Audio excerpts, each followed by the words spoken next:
Action. So here we are. Action. Action. So here we are. Today's Master Chief for the debrief can be Dagam. Yes, you are. Fellow human beings. Should I start with that? Fellow subjects or something like that. Subject 001. LUtopia subject. Badminton. Yeah. So let's just start by how you guys were feeling throughout. Like, how was today? It was the 5th day of Utopian workshop. It was a fully packed day. We never had a break. From the morning, we had a debriefing session. Also, like, we were working on the architectural artifacts and also on the location-based games. And also, like, we just came out from an interesting session that we have in the workshop. Yes. Which was about communication and play and transforming digital spaces into a more engaging and interactive platform. So before we could continue, like, how did you feel about it? Like, what was you like nice, awesome moments? Maybe you can give whoever is looking at this recording or listening to this podcast, we don't know where it's going to land, to kind of be in your shoe and feel what you felt. So what was the moments and what were the lessons taken from today? Betty, you start? Come on, Betty, please. If you insist. You know, there's the story. Sorry, I'm digressing, Dagam. About the saying that ladies first. I don't know if I told you. It's always this point where, like, there are these soldiers. Maybe I'm telling it the wrong way, but the narrative is the same. But they were walking. So the soldiers have men, but also a couple of women in them. And so they said they were walking in the distance to find, their enemies and so on. Finally, they see a crocodile in a big river that they need to cross. But inside it was a crocodile. And so they said, ladies first. And then the ladies were like, no, you guys first. And then they insisted, you guys are just two. So like, and then ladies went first. And so they kind of were sacrificed for the journey. So when the crocodile ate them, the other soldiers were able to pass. So that was the whole story that I heard of ladies first. But oh my God, that's so funny. So the question is, what is the crocodile here? So that's what I like to know. What is the crocodile here? It's a battleground. A crocodile, yeah, that's like a very strategic kind of point of view. But today was great.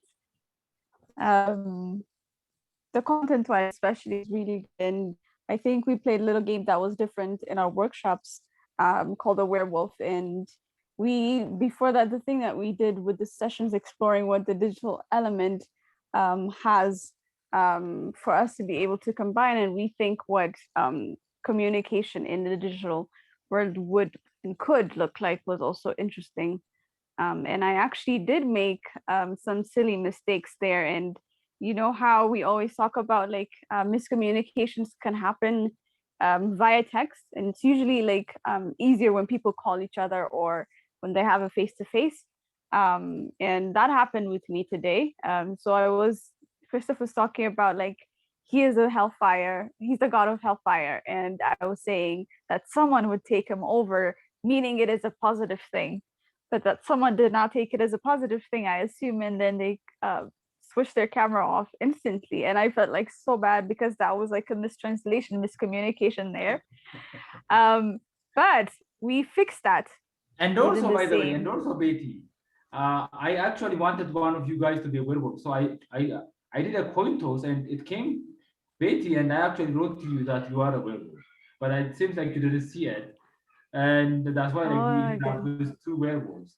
But I really wanted one of you guys to be a werewolf and one of you guys to be a villager. Christoph, you were the villager, Betty was a wolf, but she didn't. Yeah, but the thing is, that is in the end, I was right. Yeah. I was saying at the end, Betty is the werewolf. So at the end, I have the feeling, okay. So for those who are watching this, the werewolf game is a game where finally everyone can have different role, and you need to find out which role does the person have, and you do not know, and you need to do it like by kind of arguing or whatever.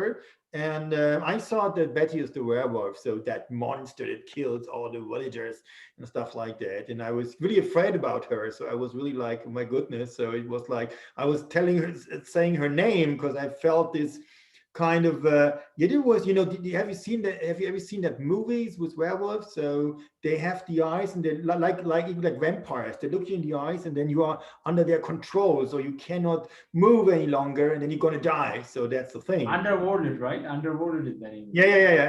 And I thought by myself, okay, Betty is the werewolf, I need to name her, you know, that might save my life. And well, so, and I was right. So deep in my side, I knew it. You are right after all. She kind But of felt funny it, she kind and of was. interesting how like these tiny mistakes we can look at, and maybe if we can flip them, like the thing you were talking about, Christoph, could become the strength finally of this digital communication platforms. Yes. If done in a transformational framework. But so that was one lesson.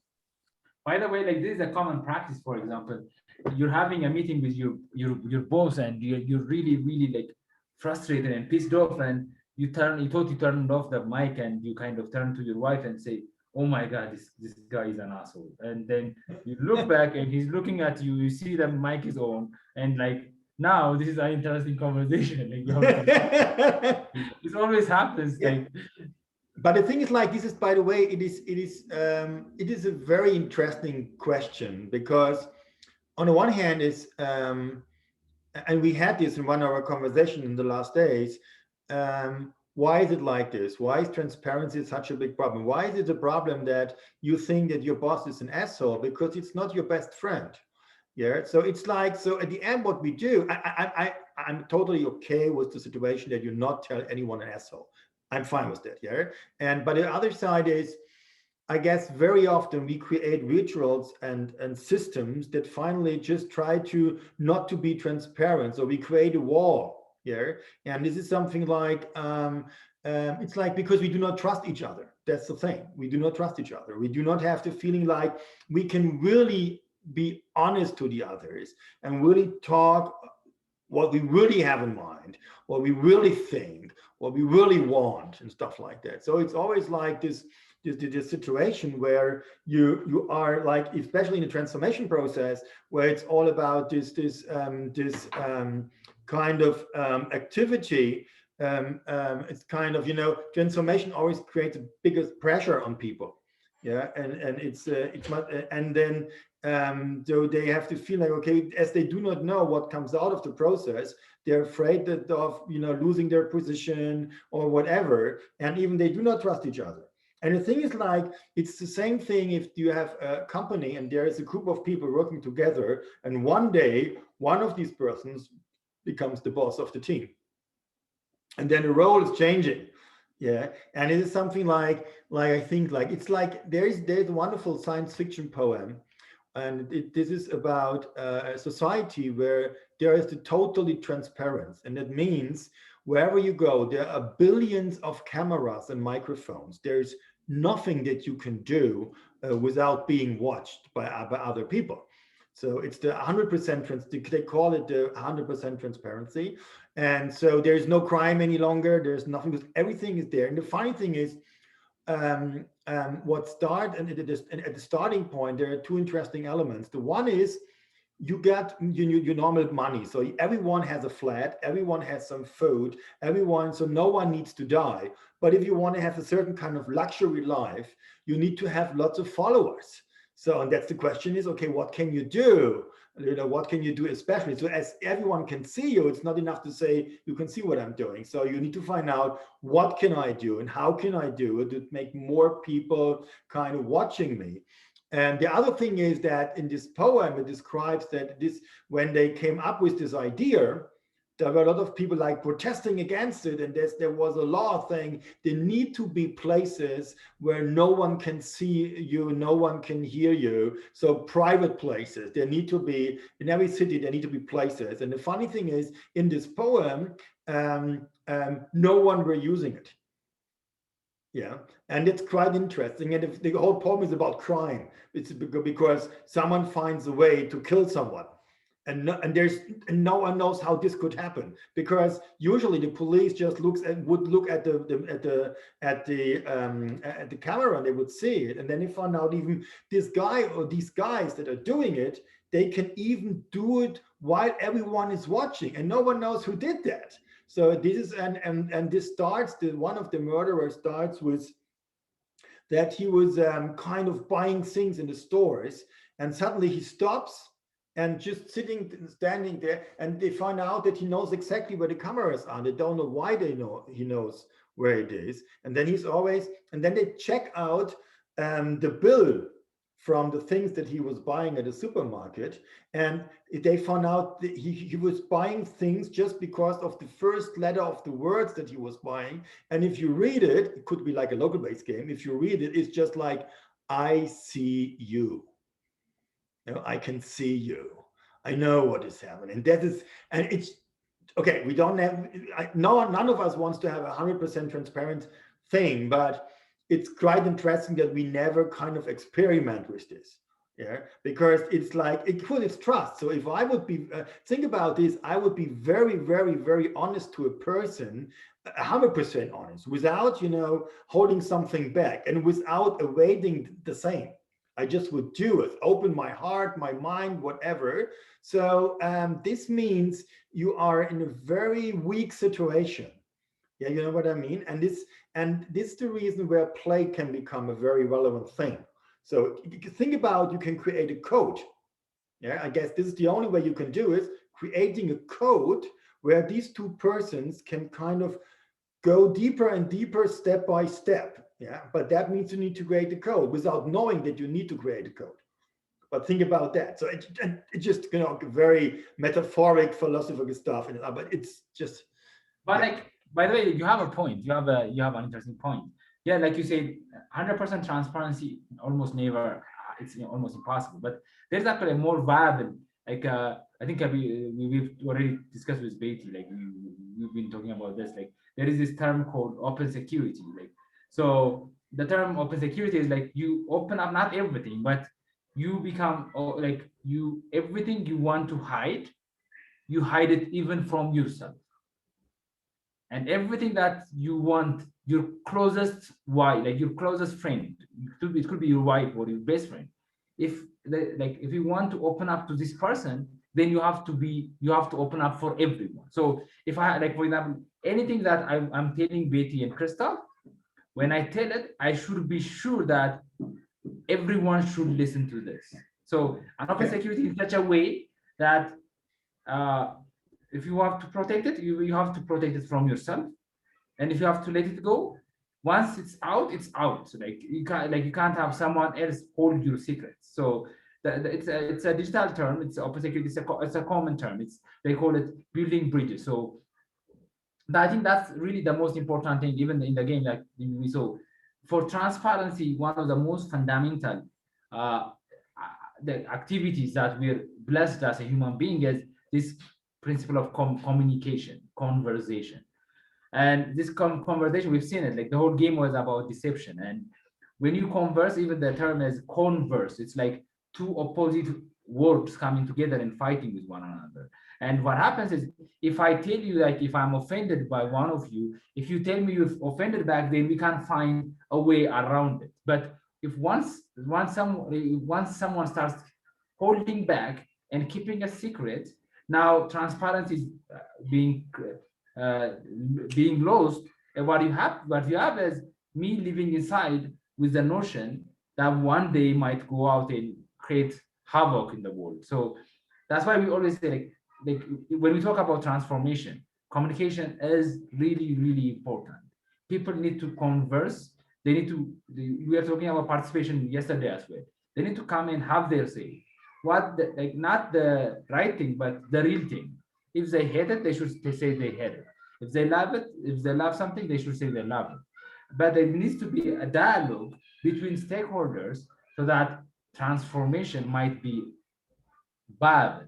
But if there is no communication, like we saw, if there is no communication, then it opens a huge door deception and to disappointment and to hate, anger, and all these bad emotions. And I really like that angle of how we took mistakes and how they can be covered up, and the concept of transparency and how it might be one of the key elements to any kind of transformation processes.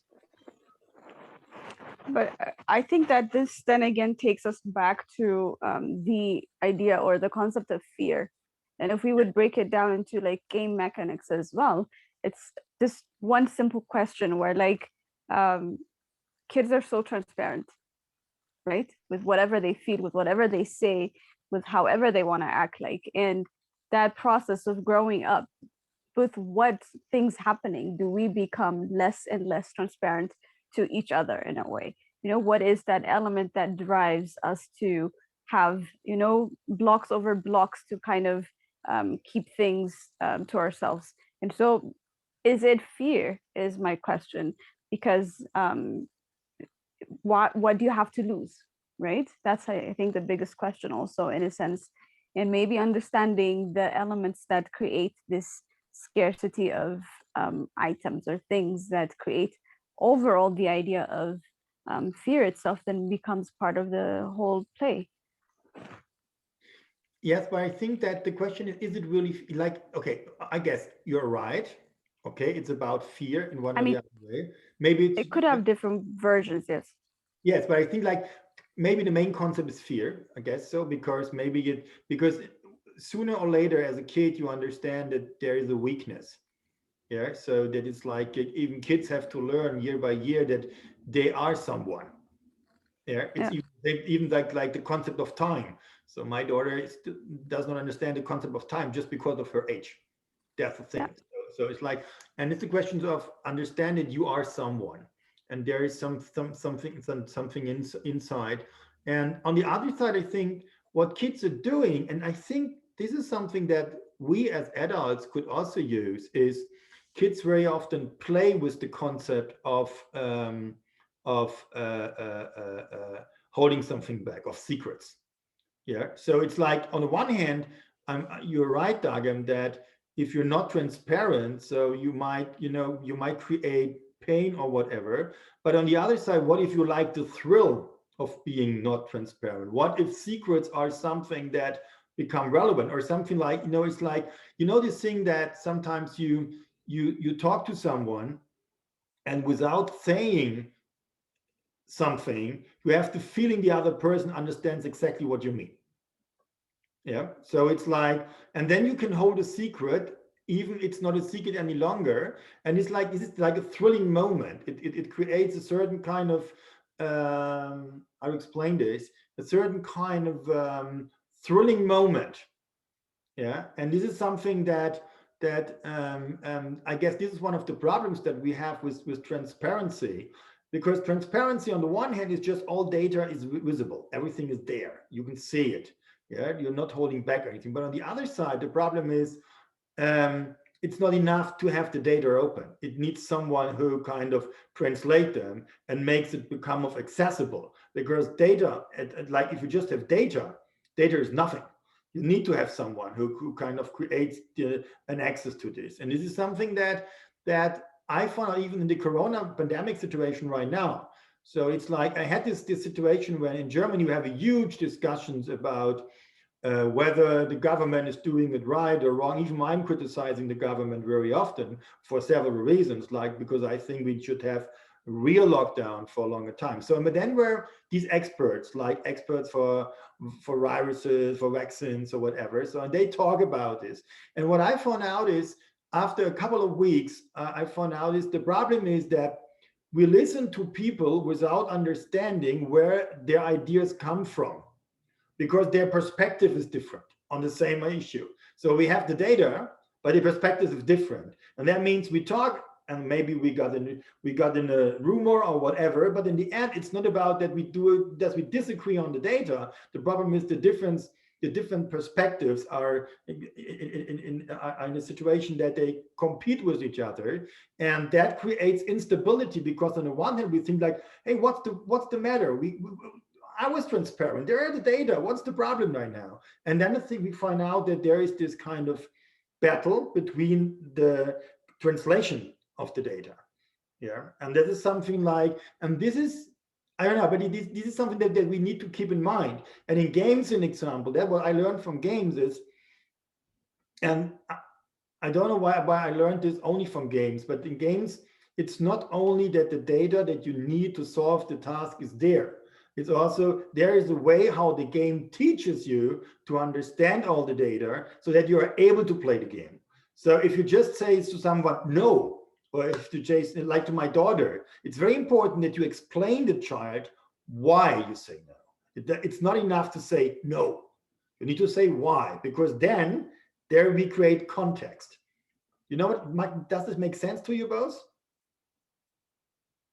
Like, I have to say something here.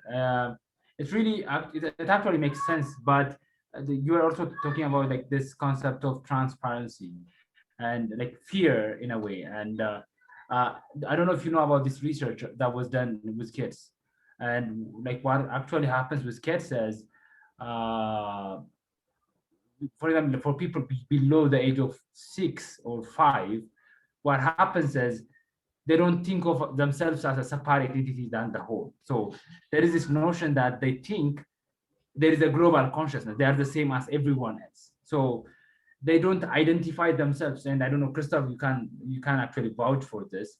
And one thing, maybe like if you've seen it in Charlie, that after at some age, there is this tendency of they starting to become, they start to lie, right? They start to hide things, because like before that they always thought what they know everyone knew, and what they didn't knew, and there is this moment in life in their, as they are growing up between the age of 5 to 7, what happens is they would be, oh my god, I can't know something that everyone else couldn't know. And that's when the moment they realize that they can't have an information that you can never have. So that's a new realization of them being different than the others, everyone else. And once this happens, then basically, like you said, then how do you live in this world that you are aware that you're different from everyone else?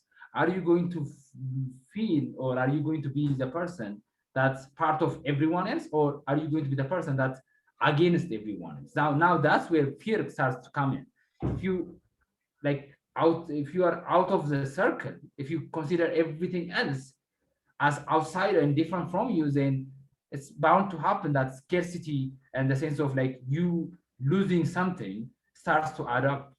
And the moment, like, but if you embrace it, and if you say I am part of the whole and everyone is part of me, then the fear will not be there, and you'll be more confident in giving away and becoming not fully transparent, but like more transparent. For example, when we are having a conversation, we never hide things from one another. And why we don't do that is because we know, like, we feel comfortable that we are there for one another. We have that sense of foundation that we have already built that says, okay, these people care for me, and yeah, they will not hurt me. So I have like that, I have already put that in my mind. So I will never feel any kind of fear to give any info, like to let go and to say something. But imagine yourself with someone else, or like with strangers, or like people like you barely made, or people you don't trust. Then you are in this spot that anything you say can be or might be used against you. So you're always trying to, you're in a defense mode. You are scared, like you are afraid, and you trying to protect yourself. So even the information you give, like the werewolf, you start to give wrong information. You start to claim you are not the werewolf, or you are not a bad guy. And finally, like that's how I perceive it. And I completely agree with what you say. Silence.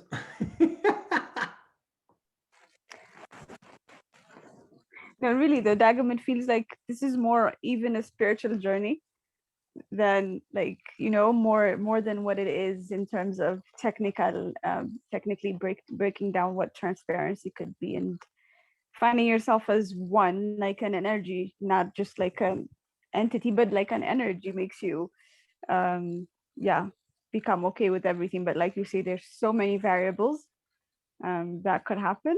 And it just reminded me of this saying. I think they were trying to research what it meant. It was from the Bible.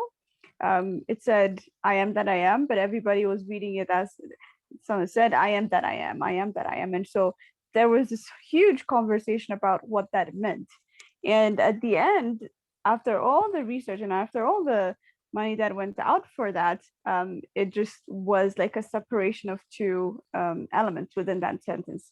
It just meant I am that I am. So whatever you see, it just means that I am that. And so thinking in that terms of process allows you to, just become one with whatever you're there. And like that gives you into the process of thinking that you can't hurt someone without hurting yourself, or you can't benefit someone or help someone without helping yourself. And that could create a certain amount of transparency, definitely. But I don't know where that thinking could actually be laid out as openly as possible. It needs a huge transformational frameworks, like a platform, the platform, the world that we live in as a platform. I don't think it's adequate enough yet to take it in. By the way, I want to say something. Like that's actually why we need to take it in, because if you look at it, like we're talking about city transformation, and like we can't talk about the product in the processes. And if we leave the people and their emotions, their spirituality, they are spiritual, their their craziness, their madness, their emotions. If we don't put that into the variable of calculating how to transform the community, we're only changing products and processes. And like the saying goes, every issue at the end is a human issue. So you might build heaven for people, but if they are really not that good, like if they don't connect with themselves and with others, then they will find a way to turn it into hell. So, like I said, the conversation should exist. It should be like it should not even be left for religion only, like to talk about. Of course, yeah. Yeah, but there's one point that I do not understand. Mm-hmm. Why in this discussion about transparency, we all talk. Finally, there's another word inside. It's called reality. Yeah. So it's kind of transparency means you've got this rare data and you're open. So that's the kind of computer science description. But in life experience, so it's like, what you don't have secrets for to the other stuff like that. Even you would like to have secrets. But the thing is, what do we have another concept? What if we would say, I have secrets here in this part of my reality, and I have other secrets in another part of my reality. So the core concept of transparency always means that all people that you are connected to are equal in one or the other way. What I would say, what if I have a special connection to someone and I have secrets there that I do not have on the other side? So does it mean transparency means you need to be transparent to everyone? Or is it possible, because in the moment when you say something like, I'm in a situation that I have that I have a secret, but I share it with a person. Like if I share something with you, Dagen, but not with Betty, then I create a new kind of reality with you that is different from the one that I have with Betty, and vice versa. You know what I mean? So just an idea. What if we, instead of thinking about we need to be transparent all the time, we think about what kind of realities do I would like to have, what I like to experience. So, and then you find out that each of these realities are based on different information.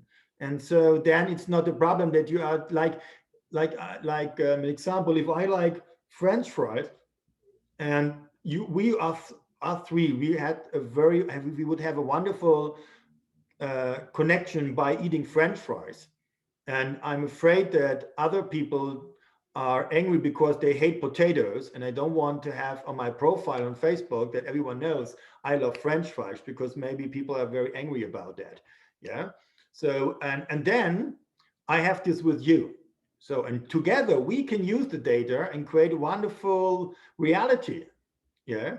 But it's not, so that's just another concept, because in that moment it's not one reality, it's not one life, They're more than different lives in one or the other way. And of course, we are finally doing this because we play roles in different ways. Like if I would sit down now with some people that work in a bank, some managers from a bank doing a workshop about digital transformation in the bank, I'm a different person, to be honest. Yeah, it's not that I'm playing a game. It's not it's 100% away from me, but it is a different role. And I'm different when I'm with you. So this is something so maybe this could be another concept, that you have the ability to share the right information to the right part of your communities so that you can have the experience that you need or want with that particular part of your community.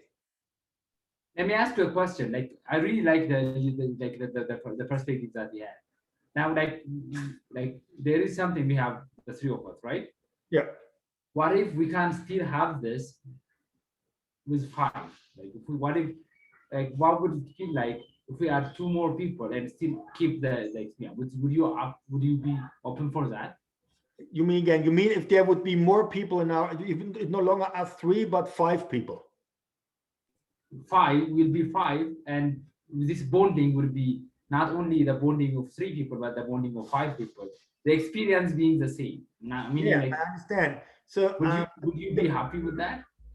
I would be. The problem is I cannot. This is a theoretical discussion, because at the end, I could not be happy with that, because, to be honest, in the moment, the situation is for two reasons. The one thing is just a historical perspective. That means that would mean whatever happened, not only in Nairobi, whatever happened in our lives, in our connection, was done with two more people. So in the moment when they just come, we just open the group for two others, then it's problematic. The other thing is, and that is quite interesting, it would be totally different, because at the moment it's Dagem, Betty, and me, and you are special. And I truly believe that there will be other persons in this group, even the way how we communicate with each other would be different. You know what I mean? So that means it is not that we can just, you could also ask whether it would be okay if Betty would be taken out and there would be another person in. I said, no, it doesn't work, because it only works with Betty and Dagmari. It doesn't work with another person. It might be another experience with another person, but that's not what I'm looking for. So that's kind of relevant. So therefore I would say, no, it won't work. But this is from my perspective now. By the way, we only have 2 minutes left until the workshop starts, right? So let's do a round of let's do a round of what do you call, like, feedbacks around, like, what's coming later on and tomorrow, what's up, like what's in store for everyone who's looking at this, and let's close this session. So okay, Katie, you start. Like, what should we expect in the future, meaning in the near future, like later and tomorrow? Near future, okay. We only have like really 3 minutes left. Yeah. But I think for the evenings, I think Dagam, you'll say it very briefly because it's your role. But I think LUtopia, the whole project, is coming together day by day, and we have certain structures for the location-based game, but also a little bit of the architecture as well. And that's going to be something exciting to be able to see how we thought of things. Yeah, I agree. That's what I can say. I agree on Betty. There's nothing to add on. Betty just described it perfect. So that was it. That was the day 5 reflection of the LUtopia project. Yeah. I'll see you in the next room. I'll see you in the next live, which is in about 2 minutes on WebEx. 2 minutes. Bye-bye. Bye. Ciao, ciao.